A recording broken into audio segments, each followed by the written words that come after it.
Professor Julian. Yes, sir. How does it Professor feel? Alberto. A little surreal. A little surreal still. It's kind of sinking in, but it feels good. I'll tell you that. Brought your kids in. Told the story about how you brought your kids in to do jiu-jitsu. Could you tell that story again? Oh, absolutely. So about 7 years, 8 years now, when my oldest son Jacob was 3, my wife wanted him to start martial arts, and she had a background in it. She's actually a black belt in Taekwondo, and but she didn't see that as a practical martial art, and she thought that Brazilian Jiu-Jitsu was more the way to go in today's age. So, and we had just recently moved from New York City to L.A., and we're living in the Toluca Lake Burbank area. Okay. And this place was closed. Drove by it many times, not even thinking about it would have, not even considering how important it would become in my life. And came here, checked it out, met Coach Erica right off the bat when she was a blue belt, way back when. And we signed up Jacob. That's where it started. And at the time, if I recall correctly, my wife was pregnant with our second child, Aaron. So I was doing the duty of bringing him here, and we were still kind of getting settled. So I had a good amount of free time. Mm-hmm. So I became the jiu-jitsu dad, and I would come and sit and watch, and I just learned by watching the kids, because it's the fundamentals. So I watched the fundamentals, and I watched him learn the fundamentals, and I kind of started to learn the language of the martial arts. And a part of me had always wanted to do martial arts, but I never pursued it. So I figured this was the time to do it, and it kind of, I don't know if it was coincidentally or not, but I had recently gotten, over the course of Jacob's training, which was about a year before I started, I had gotten sober because I had a pretty bad alcohol and drug problem for many, many years, probably 20 years if I really look back. And I put the drugs down a long time ago when Inga told me that she was pregnant. We were back in New York City. That day I stopped, but I kept drinking heavily for the next few years. And so anyway, around this time is when I was starting to, part of the move to come here to California was I knew I had to get out of New York in order to change my life, because I was going down a bad road. I was lucky to have met my wife, and that certainly started me on a road to recovery of sorts. But I knew everybody in my neighborhood. I knew every bartender in my neighborhood. I knew every You place. grew up in New York? I didn't grow up there, but I lived there for most of my adult life. I moved there just after college, so I moved there in 96. 96, okay. Yeah, I was there for 18 years. Where were you from originally? I was born in Boulder. Boulder, Colorado. Yeah, raised in Longmont. Longmont, okay. My dad lived there. In Longmont? Yeah. Oh. He moved there from New York, actually. Oh, wow. When he's trying to get out of New York. That was a major downshift. Wow. He had lived in New York for 20 years, something like that. And we ended up in Longmont. That's very, very interesting, because when I grew up there in the 70s and 80s, it was a cow town, like 30 minutes north of Boulder. That's what he's trying to do, yeah. Yeah, and I was raised on 5 acres. That's what my parents were trying to do. They weren't from there. My mom is from South America, and my father was from Pennsylvania, and ended up in. Your dad is. I mean, your mom is from where? She's from Colombia. Colombia. Yeah, she's from Barranquilla, Colombia.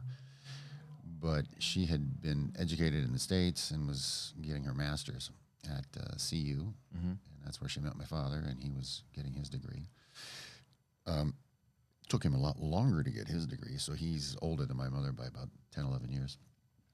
Anyway, that's where it happened. And then they decided they wanted to raise their family kind of out in the sticks and kind of control, Yeah, it was control to kind of control the environment, I suppose.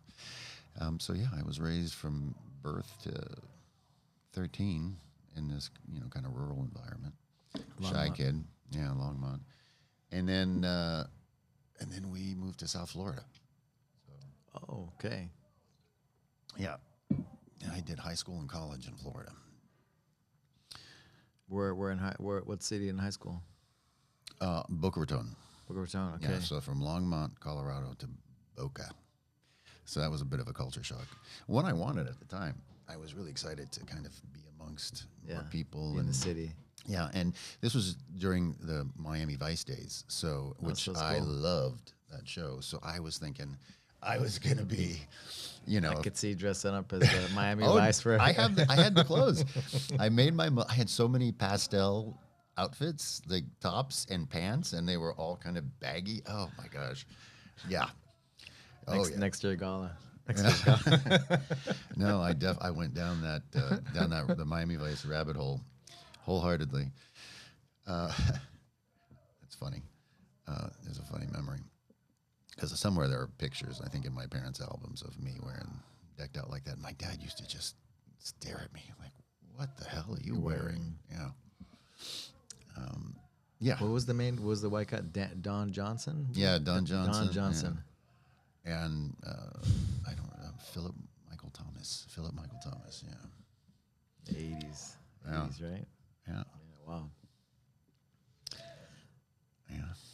Went to high school, college, and then you ended up going to I New York.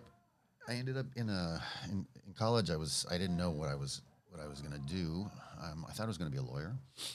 I didn't have any acting background or anything like that that would have told you that that's what I wanted to do, or me that that's what I wanted to do. So I was in college and kind of lost. What did your parents want you to do? They wanted me to, be like an economics major, and in order to be pre-law, and I tried that for a couple of years, but it kind of went south on me. I joined a fraternity in my second year, and the partying, it's kind of where it started, kind of took over, and I was really involved in that, but not really involved in my studies, and so I ended up dropping out of school from the University of Florida to kind of save my GPA, and went down to Boca again to live with my parents. So that was kind of crushing at 20 years old, 21. And there was a university there, another state university, so I just transferred there. And that's when I found the theater, kind of stumbled into it because there was a hole in my schedule that I couldn't fill with whatever I dropped out of before. So I ended up in this acting class with a woman named Zoe Caldwell. She was an extremely famous Broadway actress. Terrence McNally, who's a very famous playwright, wrote Masterclass, the play, for her. She was just a force of nature. And she walked into this room. She was just doing a guest, I guess like a sabbatical.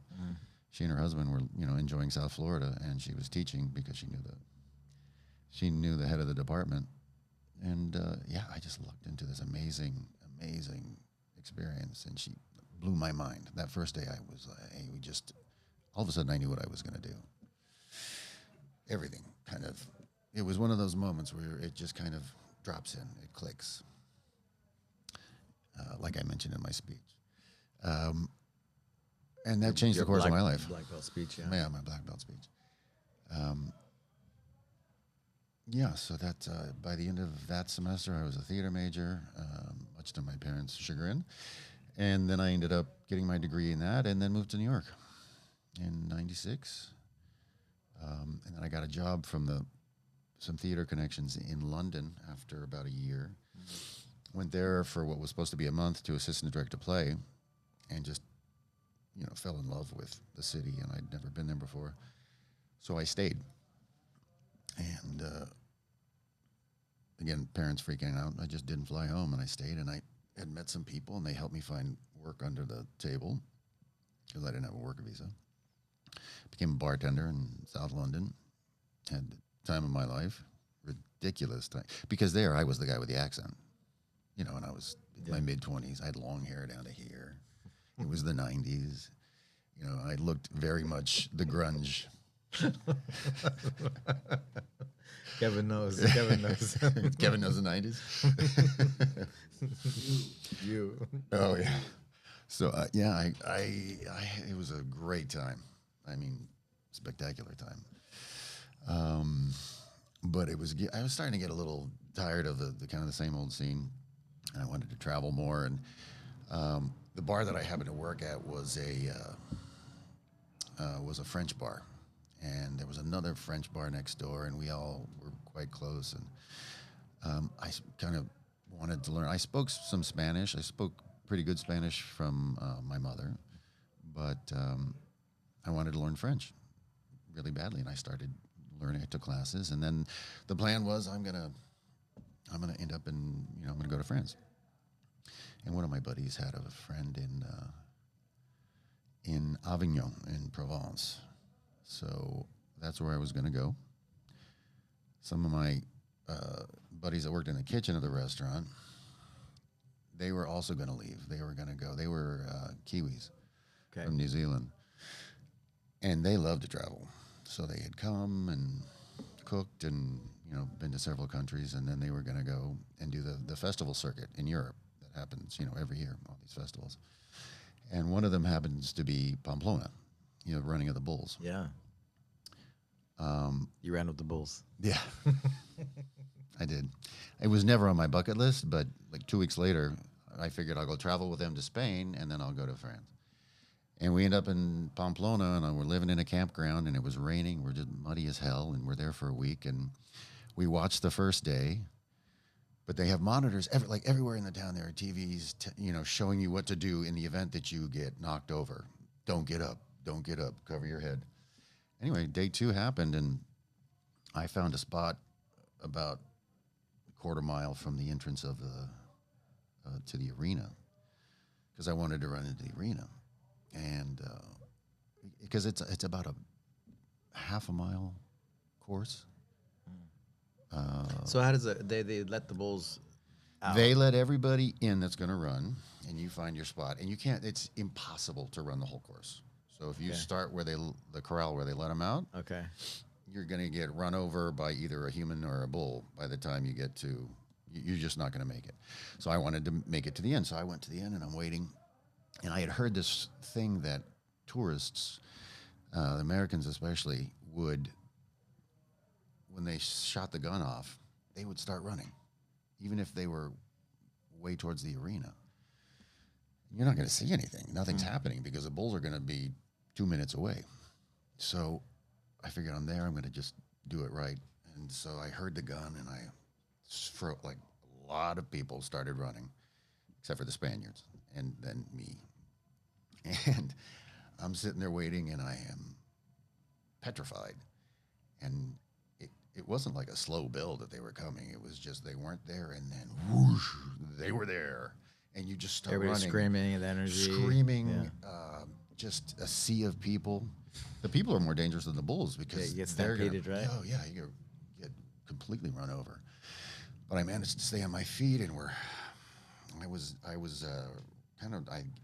next to the last 2 bulls on the outside of them to the right, and we were just turning this corner to go down in the ramp into the arena, and the 2 bulls locked horns and got annoyed with each other, so they stopped, and then they just turned around. They both did a 180, and I was the second guy in line for this one particular bull, and we made eye contact, and I knew right then and there that I was in trouble.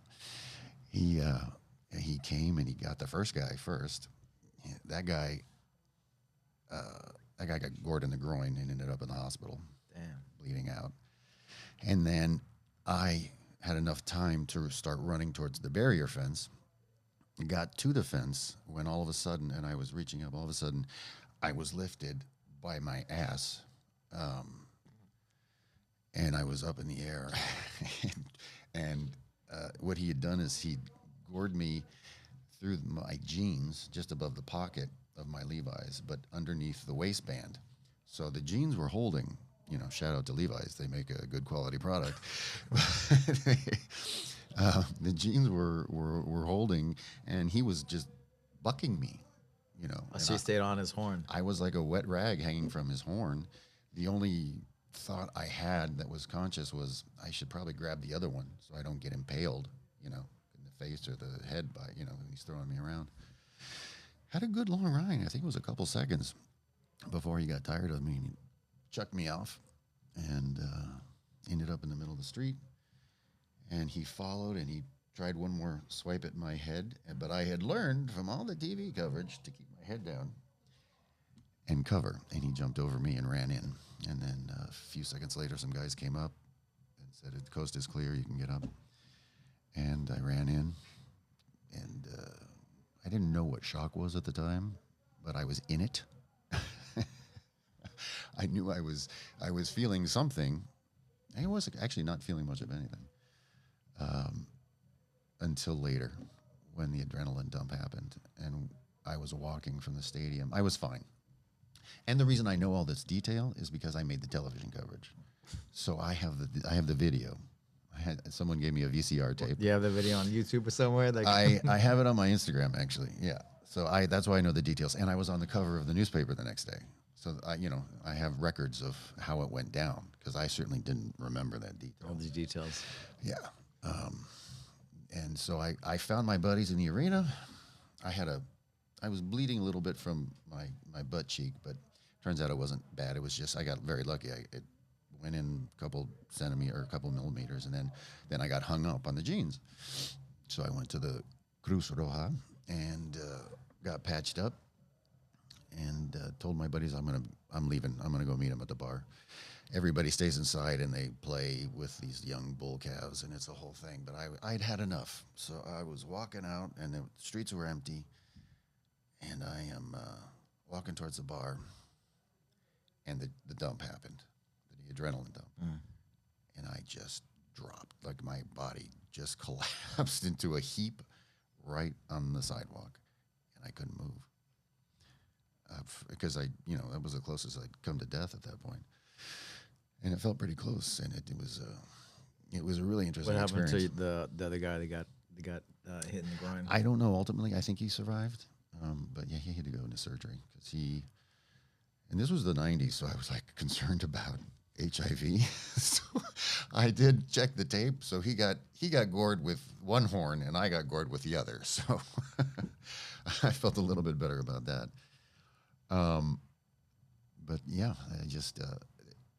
What made me finally feel better, because I sat there, I couldn't move for about half an hour, it felt like. Yeah. And then people started to slowly come out of the arena as things were dissipating in there and filling the street, and I'm just sitting there, And these two guys walk by, and everybody who runs, everybody for that festival, San Fermin, they all wear white shirts and a red sash, and so these two guys, I remember, they walked by me, and I kind of was able to look up, and I just saw on their backs sneaker marks. They had just all these tennis shoe marks. So, I had gotten gored, but they had gotten run over by humans. And it just made me chuckle. And you made the news and the videos to talk about it. Yeah, so that made me feel better. I'm like, I think I got a better story than they did. So okay, let's buck up and stand up and get walking again. So, would you ever do it again? I used to say no, but I might. I don't think I would if I found myself there. I don't know if I would. If I would make the trip. Would you recommend it for somebody else to do it?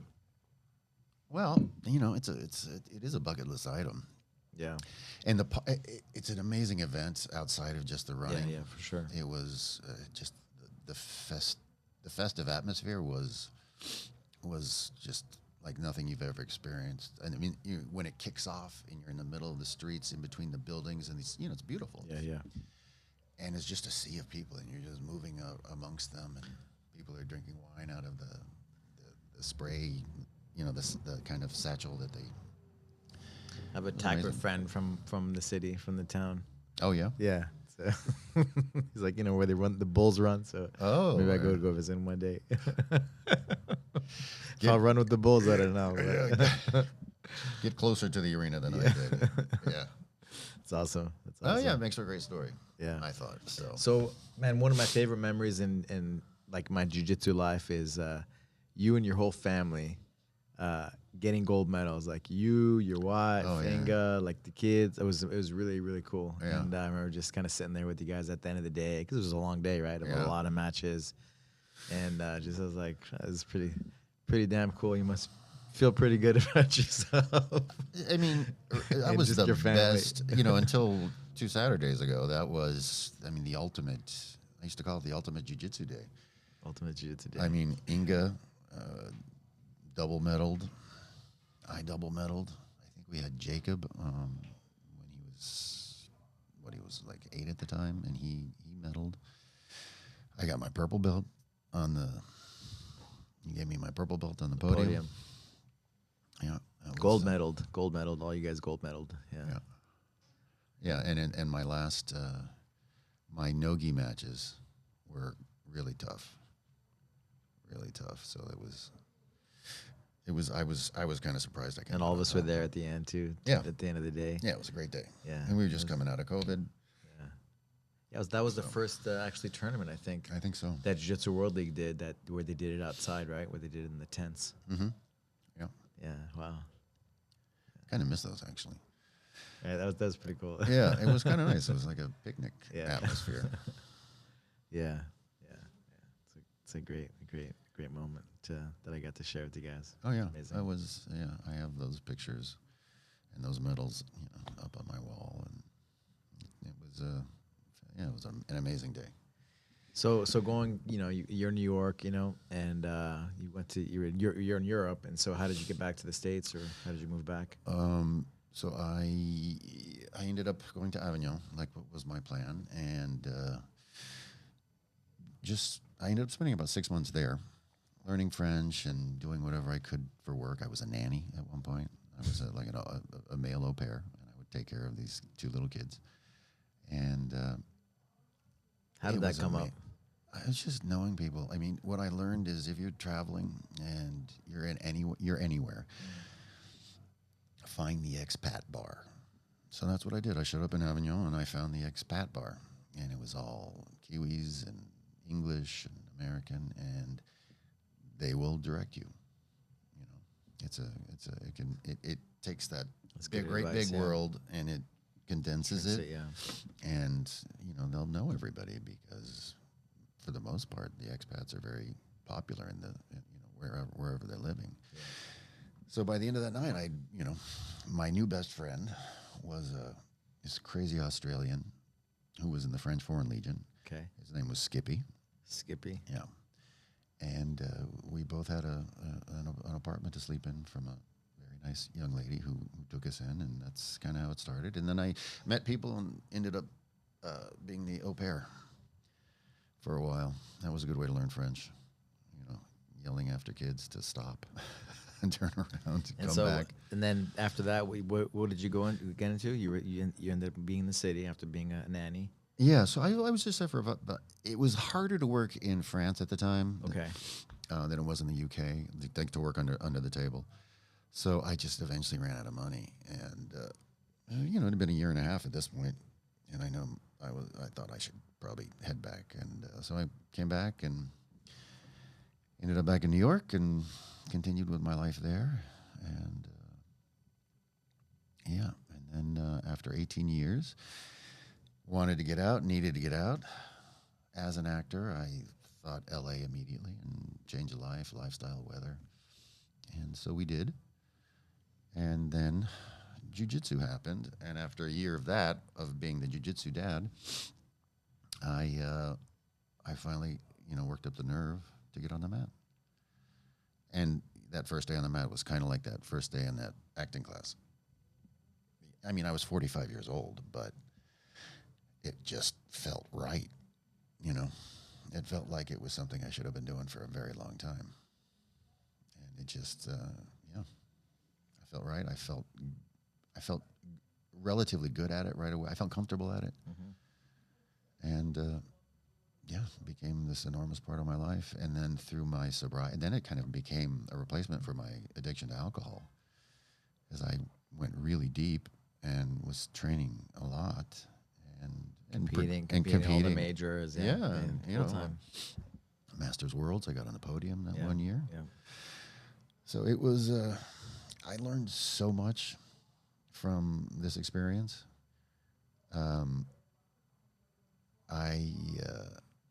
You know, I'd had a really New York is kind of my home because I lived there longer than anywhere else in my life, longer than Colorado, longer than Florida. So it's still kind of my de facto home, but I had gotten so sideways with drugs and alcohol, and it just kind of took over my life, and it stripped me of any sort of acting career. It was just working in restaurants, just bartending, and just partying after work all night, rinse and repeat. That went on for years. And I mean, I got lucky that I didn't end up dead on several occasions. You know, when you wake up handcuffed to a gurney in the emergency room, you're not a popular person. I'll tell you that much. Not by the hospital staff. And you have to really consider, what the heck am I doing?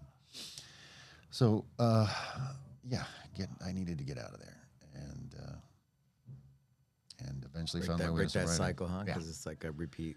Yeah, it was totally a cycle. That was, you know, I knew it was going to kill me.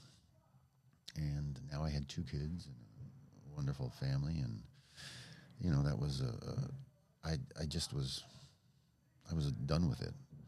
There's a comedian, I think he's passed away now. He was popular in the 60s and 70s. Did a lot of movies. His name was Martin Mull. I don't know if you remember him. He was like the character actor. He kind of played the bad guy in every comedy movie from that time. But he was a huge alcoholic, and then he quit. He was sober for like the last 30 years of his life. And he had a line which I liked. He said, "I didn't quit. I just finished early." You know, so that kind of speaks to me. I think I had done it all, you know. So I was done. And so I stopped. And it wasn't because I was done, because I was 45, and I just you know, I didn't do a program because I was very anti-12-step at the time. I just white-knuckled it. And I thought I was proud of myself and thinking I was tough. But I was, with the exception of jiu-jitsu, which had kind of replaced my addiction, everything was still terrible. 3 years into sobriety, I'm looking around at my life, and you know, my wife kind of couldn't stand me, and I was just a very difficult person. And eventually through therapy, so therapy became my treatment eventually, but realized that I had bottled all that up. I'm sure jiu-jitsu too kind of helps get rid of some of that. It helped, but I was still a cauldron of like anger, and because I never dealt with it, you know, I had no community of like a sober community, and I felt like an island unto myself.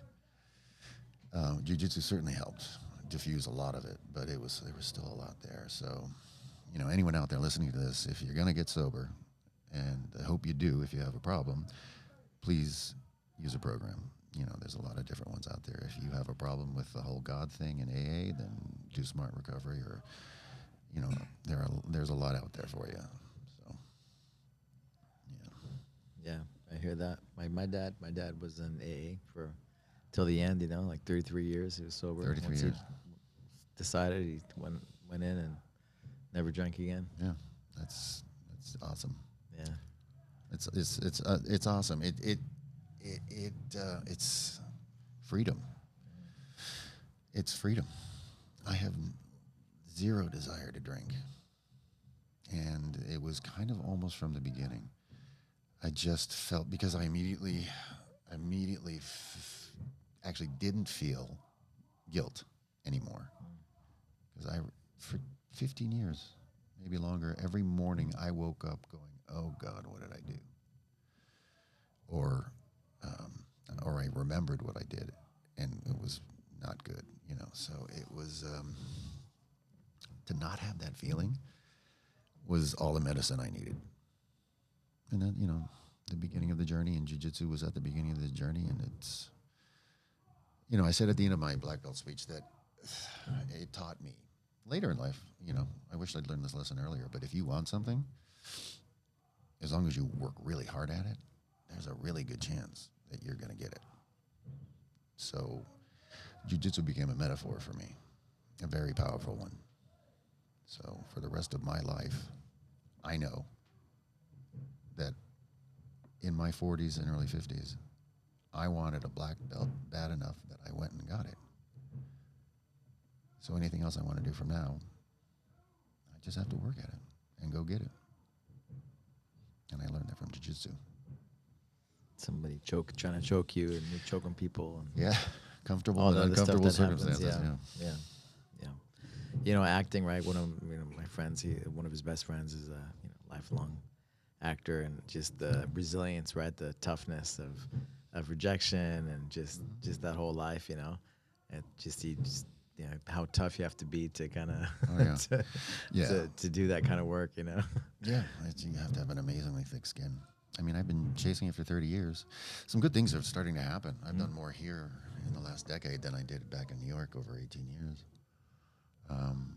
Just did a Lifetime movie, had a great role in that. So things are starting to, there's a little bit ahead of steam. I'm starting to feel, good. Not quite there yet, but it's going well. You got your black belt. And I got my black belt.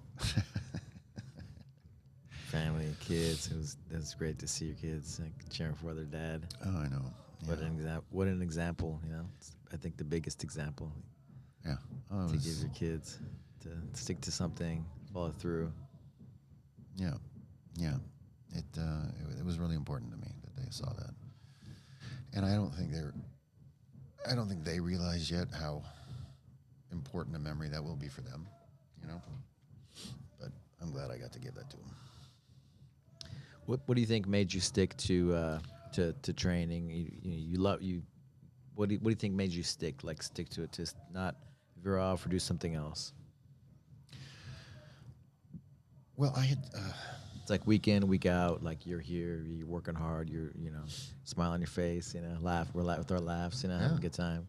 It just felt natural to me.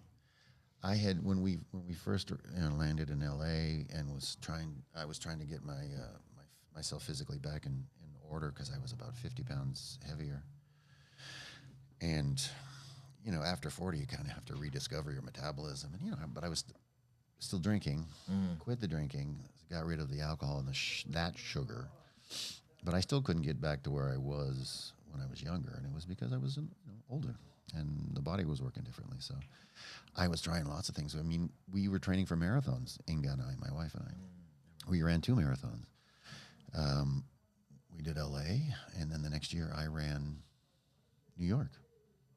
That was actually cool to go back to New York City and run the marathon, where for 18 years I sat in the park clapping with a cigarette and a drink in my hand, everyone running, and now I was the one running. And when I was in Central Park, I saw a friend of mine, and I just started bawling, because you're at the end. There's about a mile left, and you're exhausted. And I saw this friend, and he was there, but I was here, and I had the bib, and I just cried the rest of the way to the finish line. But I'm good with marathons. Why did you cry? It was just so much emotion to go back there, Seeing your friend, seeing my friends, but also because I started the process of cleaning my life up. I was sober at that point, and I had gotten myself to the point where I could run a marathon. Yeah. I mean, I certainly wasn't setting any records, but I was about to complete the New York Marathon, and it was as a New Yorker, as a former New Yorker, that is a seminal event. It's such a big, wonderful day. And I had been on one side of it for so many years, to be on the other side of it as the one running it. It was amazing. The things in perspective, how far you've come. Oh yeah, for sure. So so I started with running, and then I even tried Muay Thai for a while at another school, and I liked Muay Thai. But I didn't realize until I got on the mat, and it really was the first day that I got on the jiu-jitsu mat and did that I didn't like Muay Thai enough. Sorry, Andy. Don't kill me, Roadhouse. Was he there? Was Andy around at the time? Yeah, he was He was? teaching, Okay, but okay. it wasn't him. Certainly wasn't anything. It No, wasn't. for sure. I'm just It was you had just other coaches when you. it just felt like I was putting on a skin when I got on the jiu-jitsu mat. It was just so comfortable. It was so comfortable right away. I mean, that first day. Did you ever wrestle or play any No. other sports when you were younger? I did sports. I did track and field. Track and field. Okay. Yeah, I was a decathlete in high school, Okay. but I never wrestled. Never wrestled. Did you ever try wrestling? I mean, apart from my brother, no, I never. I know, Okay. I never did. It didn't call out to me, but I certainly kind of wish I would have now, because those guys have such a good base to get into jiu-jitsu with. Yeah. But I've learned a good amount, I think, from them over the last years. So as soon as you got on the mat, you felt natural. Oh yeah, Saying- I'm Yeah. telling you, it felt like I was putting on my skin. It just felt comfortable. I felt at home on the mat, on the ground, and I just loved it. I loved,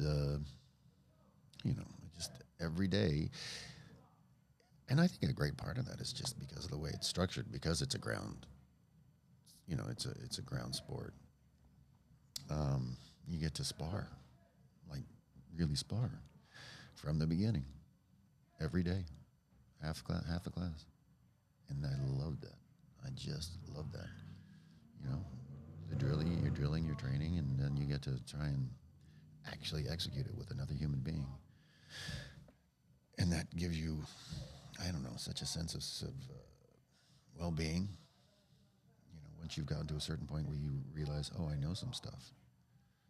You realize, oh, I can kind of handle myself a little bit better than I could before, if anything were to transpire. I don't know. It's like a steel rod in your spine. Probably even making better decisions right under stress, under pressure, right? Absolutely. Yeah. So a lot of people talk about not even the fighting aspect, but just staying cool under stress. Yeah, not spazzing, overreacting, not yeah. spazzing, and controlling your breath, and realizing that, this moment may not be pleasant, but if you kind of just calm down and don't spaz out and you continue to breathe, you're probably going to find a way out. Yeah. How has jiu-jitsu helped you, like, just overall, like in your life, like just training jiu-jitsu, having this part of your life, having this part of your routine, weekly and part of your life? Oh, I'm in the best shape and condition of my life. I'm 52 now, but I'm strong. I am. You get beat up. Yeah. Things happen. Broken nose, knee problems will happen.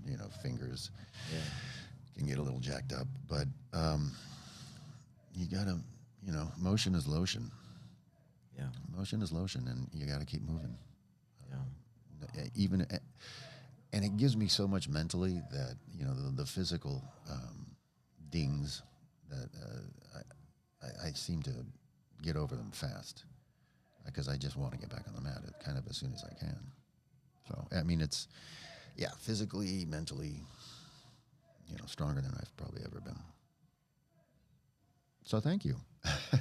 Thanks for opening the school. Thank you for being a part. Thank you for being you, and it's not everybody can stick to something, and keep showing up, right? Even are all the days easy? No. Some days you're the hammer, and some days you're the nail. Yeah, especially at the beginning, right? You're more the nail than the hammer. Oh yeah. So it's amazing, and I'm so proud to be a part of what you've done and be part of it. So congratulations, not just on your journey, but just your family and just being the dad. Seeing you, week in, week out. It was nice to see at the gala, see all the dads kind of just letting loose. I see them, working hard and being stressed, with taking care, So it's nice to see a lot of the dads kind of just let loose and have a good time. And, well, that's kind of what's amazing about this place that you've built. It's such a community. It's not you're not building killers, you're building community. You know, the families, the kids. And I mean, like me, there's a lot of dads that have done kind of what I did. You know, they brought their kids in here as an activity, as an extracurricular activity, and now they're on the mats and they're in love with it too. So, you know, and then you know you're at this point now that you can have an annual gala with all these people. Yeah. That are part of this community, and you know it's really impressive. I mean, you've built something. You built something really, really wonderful. You know, and I've got to watch you, not the whole time, but for the last 7 years, to kind of see it evolve. I've learned a lot from that too, just kind of watching. What have you learned? Guys operate. I don't know. I've learned patience and always keeping your eye open. COVID was a tough time, and I remember it was tough on everybody's business. But you know, being a part of your community, I kind of watched how you guys dealt with it, and I know it was really stressful. But to watch you guys, how you and Edith have rebounded and kind of expanded. You know, this isn't just you're not just not that it's an insult, but you know, you're not just a jiu-jitsu professor or a jiu-jitsu teacher. You are, you know, you've created a real business that is, you know, got multiple levels, and it's bigger than what you just see on the mat. So, and I pay attention to stuff. You know, I just keep, you know, I just notice. You know, that's what I do. So keep your eyes open because opportunities will show up. Yeah, I was going to say, how has that helped you? How is that helping you? Just seeing that. When it's helped me recognize that this might be an opportunity, and if you feel it, to go after Go for it. Yeah. I used to talk myself out of a lot of stuff, and now I don't. Now if that feeling comes up, like I want to tell myself I shouldn't do this, that's the one I definitely should do. That's the road I should definitely take. If I didn't want to take that road, that's when I got to go down. That's the one that's going to yield the fruit. You know, that's the one that I'm going to learn the most from. You're going to grow the most from. Absolutely. Yeah. That's awesome. That's what it's about right there. Mm-hmm. Yeah, great. Yeah. Love it.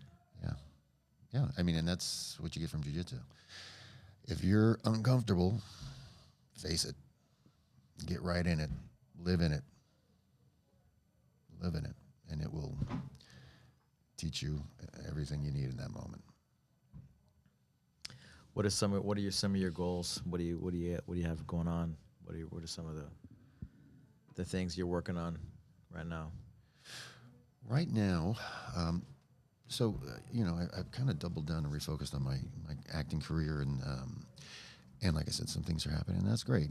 But I've also, in the last 2 years, I learned about sober companionship, working in the recovery field as a sober companion, and what's a sober companion? A sober companion is someone that is hired by either the person in recovery or their family, and you.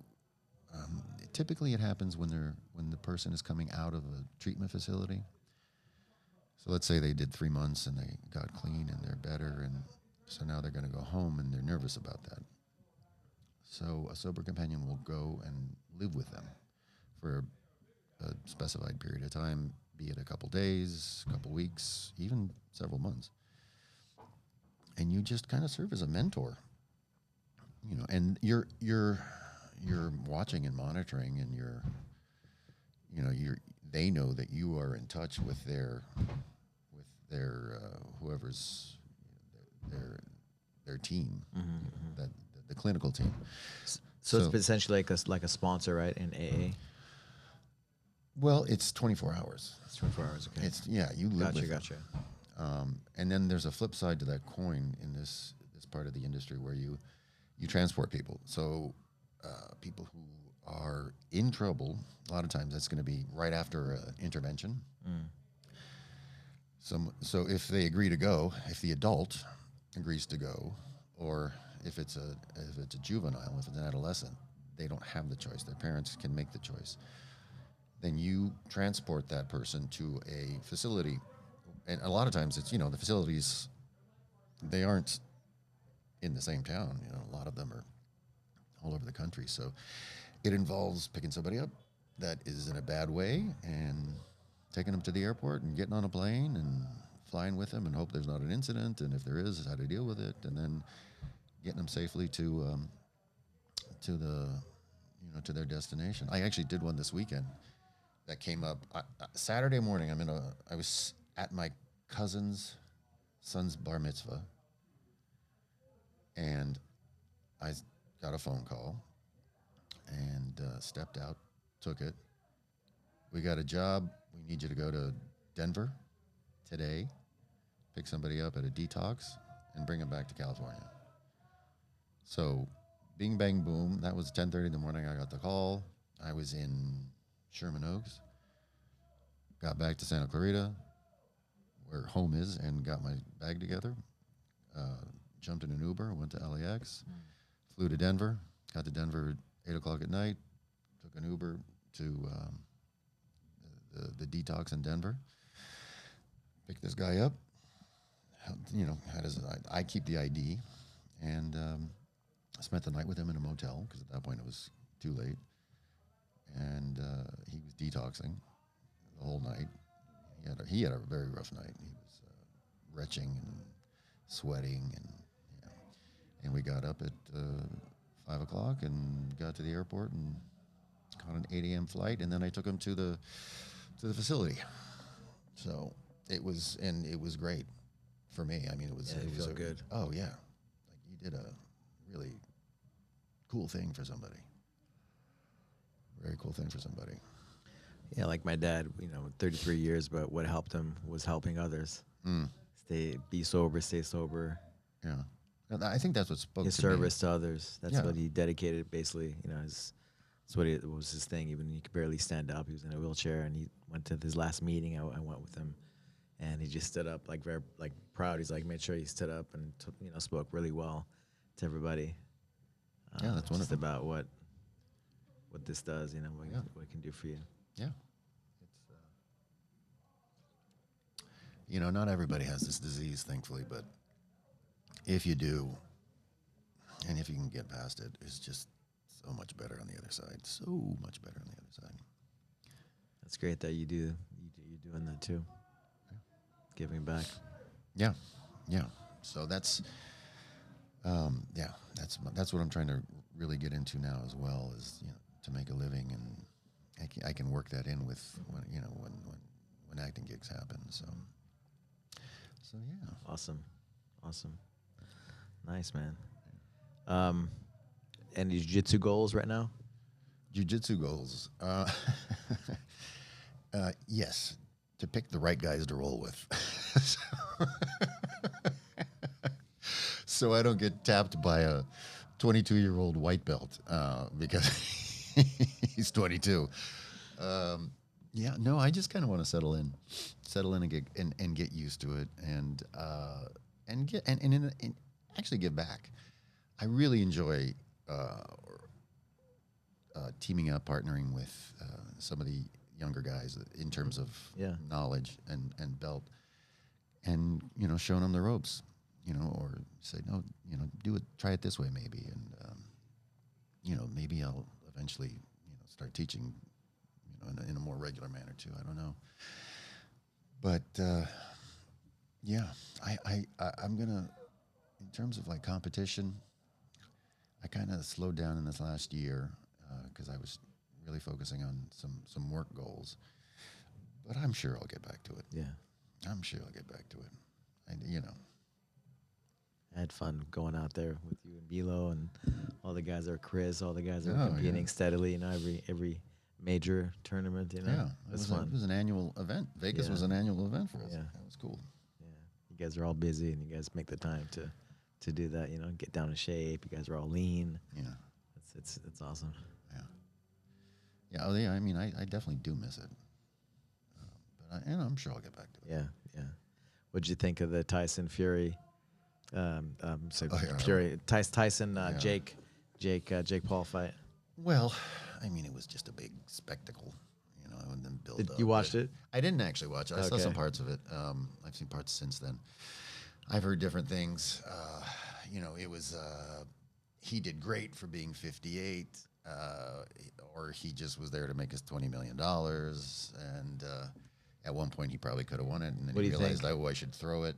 I should slow down if I want to make my payday. What do you think happened?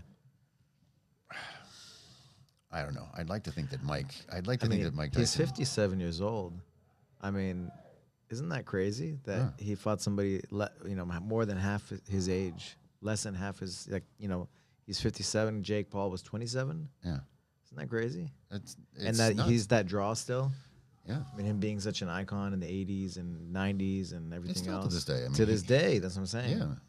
Out of the ring, he's become, I don't know. I think Jake Paul is just, I'm not of the generation of these influencers. And I mean, he's made a heck of a career out of being who he is and creating the buzz around him. But, I guess he's a decent enough fighter, but I can't imagine that pound for pound, age for age, if you compare the two. There's no comparison. There's no comparison. Yeah, I was watching, because everybody's posting things, and that I think first or second round, he bobbed and weaved, right? He, had the head movement like this, and he came in, he had an open left hook, but then Jake Paul hugged him and is like, "Hey, take it easy." It was somebody. They're saying he whispered in his ear, "Take it easy, take it easy." And so they were saying that's why he's biting on his glove. Who knows what was happening, right? But either way, it's he made $20 million, right? Yeah, And $20 He's million. about his family. He's like, it's not about me. It's not being. I don't care if I win or lose, my record, my legacy. I'm here for my family. Yeah, that's not. I don't even think that could be part of his record. That was like. I guess it is part of his record, but who cares? Yeah, it Who was an cares? event. It was an event, and man, they broke all the records of sporting. I would think it was the biggest fight, just amount of viewership and just everything else. Yeah. Isn't that crazy? On Netflix, it crashed Netflix because there was that many people trying to watch it. I was trying to watch it live, and the Netflix crashed where I was at. Oh, I remember why I didn't watch it, because I was at. I was Friday night, and I was. My wife, who's a sheriff's deputy, they have a buyout every year at Universal. Oh, okay. So from 7 to 11, it's empty except for the families that go to it. So we go every year because there's no lines for anything. Mario World, nothing. So yeah, I ran into somebody I knew, and he was watching it on his phone. Yeah. Well, they both made a lot of money. They both made a lot of and money. they caught a lot of people excited about fighting. Yeah. For that night, for that month, or whatever, and everybody's talking about it still. So I think the women fighting is really what makes people excited nowadays. I think it might be the future of the evolution of the fighting game in general, because it's different with women. There's something when we train on the mats, if I roll with a woman, it's a different experience. It's you kind of take the brute out of it, and it's almost a smarter role. And I see that in women's fighting. There's just something kind of beautiful and elegant about it. Maybe it's the novelty, because it's much newer than men fighting. But I don't know. And you've got a few big names that have happened in the last 15 years. But I only think it's going to get bigger. I think a lot of, and I think that might be happening, with a lot of sports. Women's soccer, basketball. Some things are starting to happen, and it's a different experience. Maybe it's because part of the the culture might be changing somewhat, and it's not as male driven, and that's okay. Nothing wrong with that. It's an opportunity, right, for everybody to participate, right? Yeah. Like at the Tyson Paul fight, right? The best fight was the female fight. Yeah, I heard that. The Serrano was like toe to toe. They were just throwing down, and just the heart and display, and just the whole thing was like, that's what like gets you on the edge of your seat. That was the fight of the night for sure. And then I mean, look, my daughter, right? She's like doing wrestling, and it's the fastest growing like high school sport in the country. Yeah, when I watch those videos you post, man. Yeah. It's something else. Yeah, so it's exciting. It's exciting for the opportunities because, like, my mom, for example, like my uncle was a state champ wrestler and stuff. He was a wrestler, and she's like, I always wanted to wrestle. I was his training partner, and he like joking with me. But then all she had in her day was like cheerleading, right? She's like, I would have liked to wrestle, you know? Right. And like we watched a wrestling movie, and she was mentioning that. I laughed, you know. But it's true. That's how a lot of them felt. Yeah. And her coach now, he does documentaries. You know, he has a really good documentary on Amazon Prime called Junkyard Dogs Wrestling. It's about high school wrestling and the journey. But he's doing another one on women's wrestling and just what they had to go through, right? Yeah. Because there weren't opportunities. Yeah. So it's great that they have them now. Yeah. And it's a lot of fun to watch. And Ronda Rousey, right, was a huge, I think, you know, happened because of her being so dominant and her kind of opening the door for women in the UFC. Yeah. And that opened up everything. It opened up everything, I think. For judo, for wrestling, made everything more popular, especially for females, right? Yeah, I mean, that's why I think it's kind of the future, the near future of kind of sports in general. Because, you know, if you think about it, you know, all these male-driven sports and activities that we've had for as long as we've had, kind of, you're missing 50% of the population of the world. Yeah. I feel like some sports don't translate, you know, as well. They may not. You know, like combat sports for sure translate because you can feel it, you know. Yeah. It's like one person versus another person. Yeah. Some like a tennis. I used to love when I grew up watching tennis on TV, women's tennis. Yeah. You know. Billie Jean King. Yeah, I mean Martina Navratilova. Steffi Graf, you know. Yeah. Was when I was a kid. But yeah, so it's exciting for sure. I'm excited for the future for women's combat sports, women wrestling, judo, jiu-jitsu, MMA. Yeah. It's exciting. Yeah, and what's great is that wrestling is in the Olympics, and which I'm sure you're well aware of. You know, I bet that's been in the back of your head a little bit. You know, go with the flow, one day at a time, right? One week at a time. You can't get exactly, too caught up, right? Yeah, but you know, surround yourself with the right things. You know, but your daughter's really good. Your daughter's really good. You know, so. Thank you. It's been a lot of fun. Yeah, I don't think I'd roll with your daughter. Not until I get more comfortable with my black belt. I'm very proud of you, Julian. It's amazing to see you over these years and your family, and it's such a just a pleasure to see that happen. I appreciate it. I appreciate that very much. Yeah, I have a small part of your life, and not so small. Not so small. You're part of your life. To be a part of your life. Yeah, you've been to my home. I mean, come on, you're definitely you guys have become a big part of my life for sure. Thank you. You're welcome. How can people find you? Look under a rock. They can find me on Instagram, Fletcher_Julian, and I have a TikTok account, but I'm really not on it. I couldn't even tell you what my handle is, and I'm on Facebook as well. Awesome. So, awesome. Thank you. Absolutely. Brother.